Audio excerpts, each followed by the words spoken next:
Welcome to the White House Science Fair, one of my favorite events. It's hard to describe just how impressive these young people are. We can think of Einstein, Edison, Franklin, Tesla, and the founders of Google and Apple and Microsoft. We belong on the cutting edge of innovation. That's an idea as old as America itself. We're a nation of tinkerers and dreamers and believers in a better tomorrow.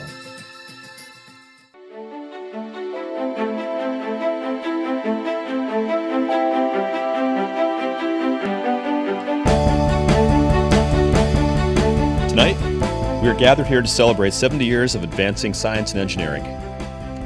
MSEF has been the leading provider of STEM opportunities for Massachusetts students and educators.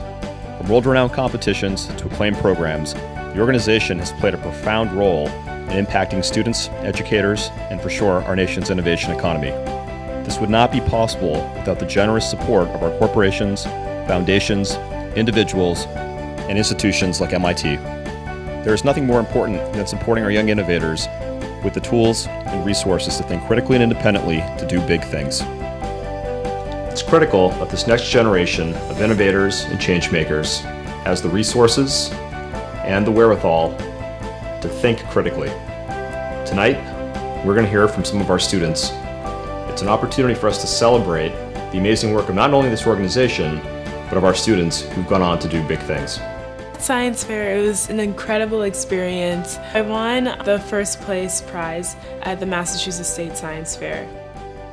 And I was also selected to go to the International Science Fair, which was held in Phoenix, Arizona. We met so many people from so many different countries, and that was just an incredible experience. I am so grateful forever. The Massachusetts Science Fair is the ultimate in creativity, and it's across so many different spectrums. I remember once meeting a kid who said he's a surfer and never cared about science, but when he surfed, there was one patch of water that was modeled a little different. He was encouraged to discover about it, and what that path took him was amazing. The excitement in his eyes was one thing, but that he actually learned about undersea hydrodynamics out of it.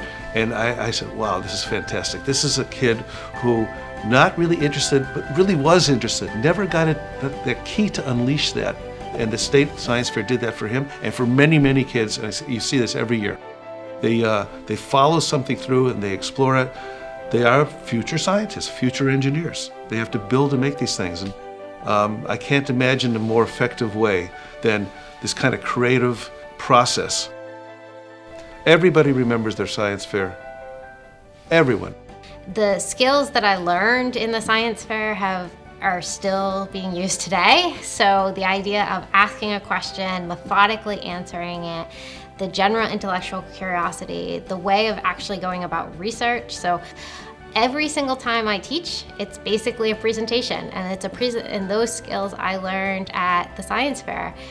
So I want to become an environmental engineer because I want to help make a positive impact on the world and global pollution and climate change.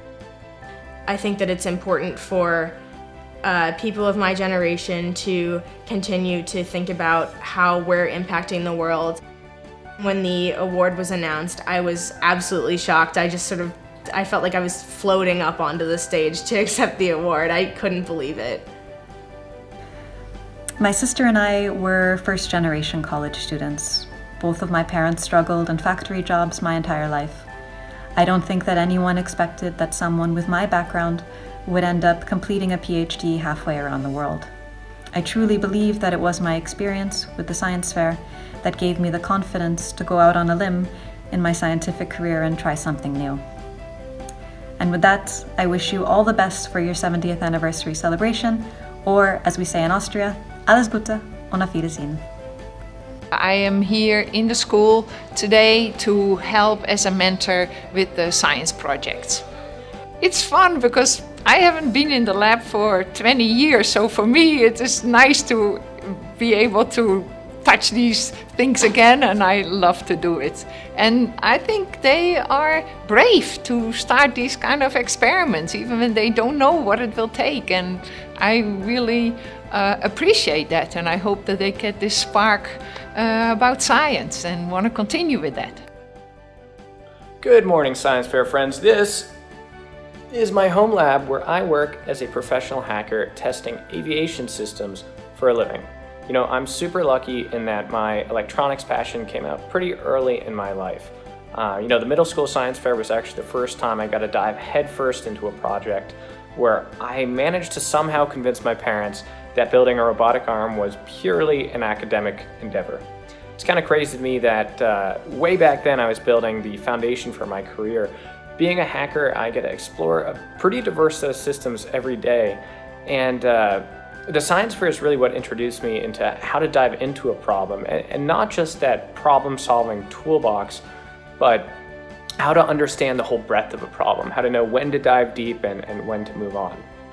You know, I participated in a total of 7 state fairs, 3 middle school fairs, and 4 high school fairs. Since then, I have received my bachelor's and master's degree in computer engineering. I worked for several years as a research scientist doing embedded system reverse engineering. And more recently, I've moved on to become a principal engineer at United Technologies. So thank you and congratulations on a great 70 years.